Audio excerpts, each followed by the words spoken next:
Hello students.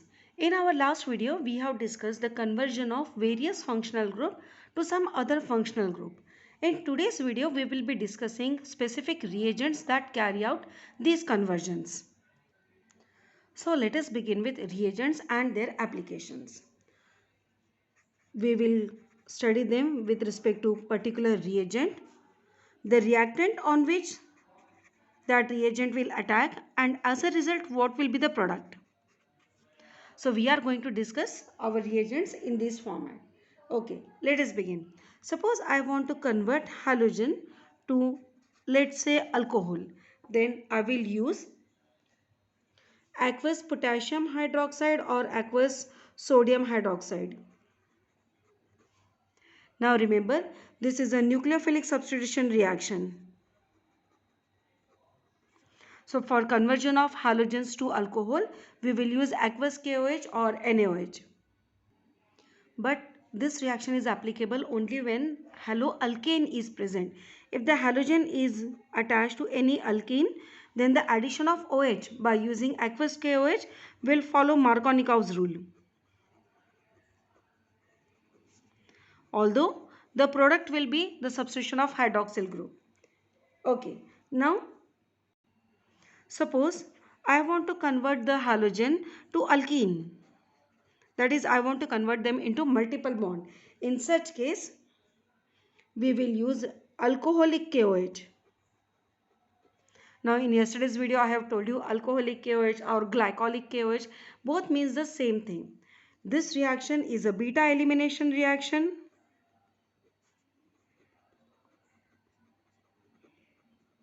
and it requires the removal of hydrogen and halogen, and therefore it is known as dehydrohalogenation. Now let us discuss the reverse one. Suppose alcohol has to be converted to, let's say, chlorine. The substitution of chlorine is required. Then we can use the reagent like phosphorus trichloride, phosphorus pentachloride, or even thionyl chloride. Thionyl chloride being the most preferred one. Now if the halogen has to be replaced by cyanide, then we will use either potassium cyanide or sodium cyanide. Remember, again it is a nucleophilic substitution reaction. The substitution of halogen by cyanide, and it will follow Markovnikov rule.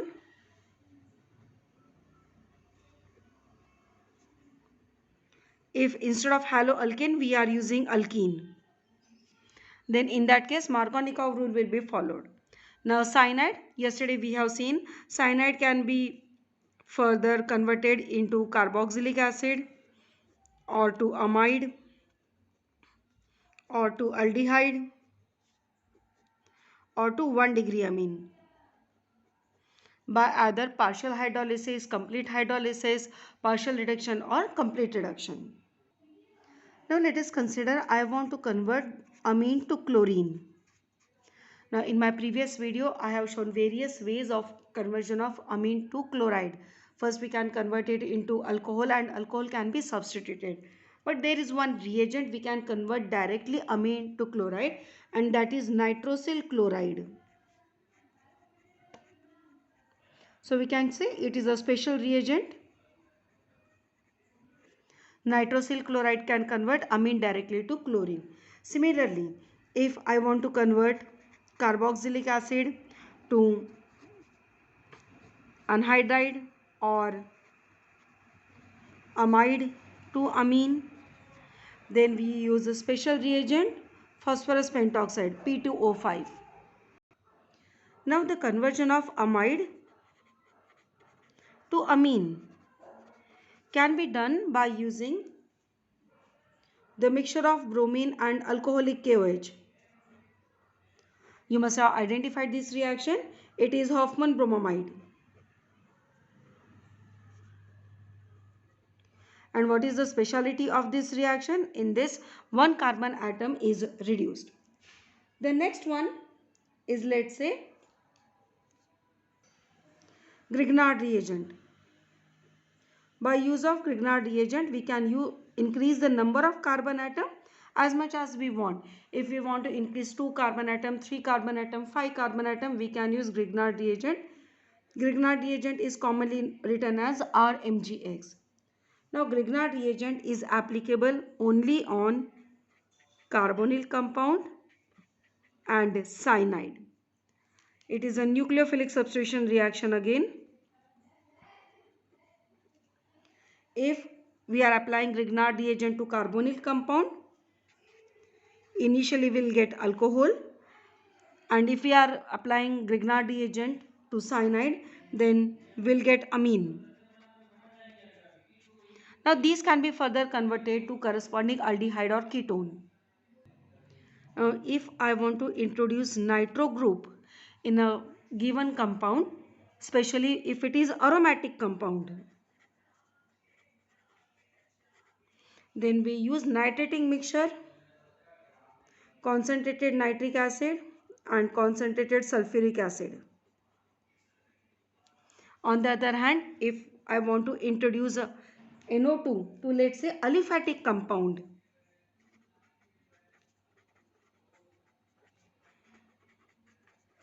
then when we want to introduce NO2 to aliphatic compound, we will use the reagent AgNO2, and that also when it is applicable to haloalkane. The next reactant is, let's say, 1 degree aliphatic amine.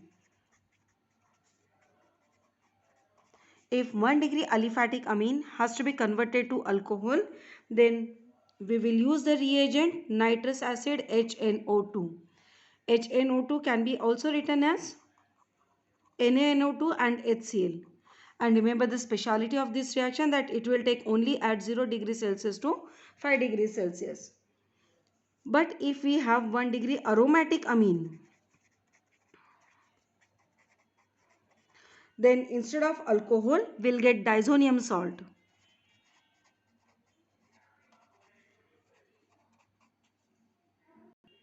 Similarly, if you want to introduce acyl group in aromatic compound, we can carry out Friedel-Crafts acetylation reaction, where we will use that alkyl group and its acyl chloride product.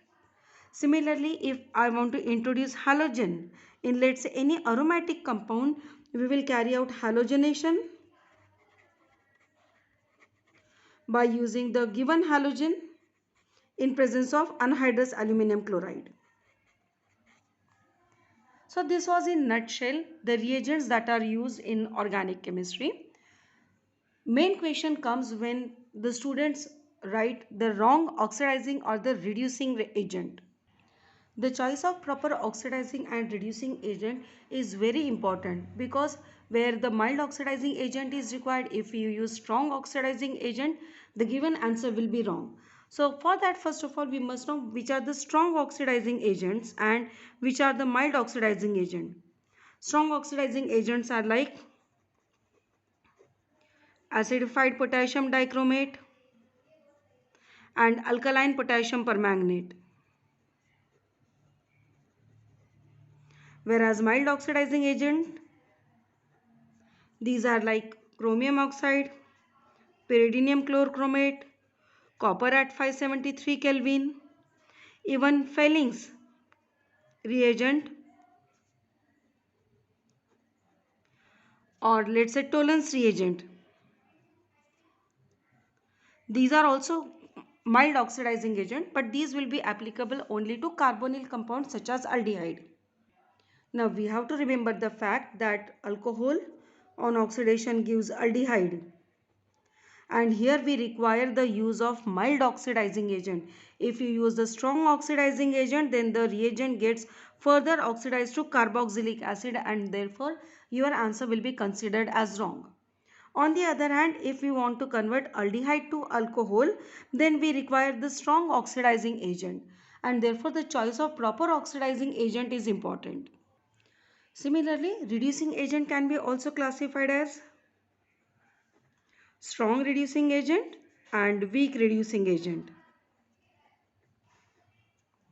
Strong reducing agents, these are like lithium aluminum hydride, sodium boron hydride, etc. But there are certain conditions for the use of these reducing agent. The compounds like ester, carbonyl compounds, aldehyde, carboxylic acid, as well as amide. These can be reduced by lithium aluminum hydride, but lithium aluminum hydride is not applicable for nitro compounds. So remember this fact that lithium aluminum hydride cannot be used for the reduction of either alkene, alkyne or aromatic nitro compounds.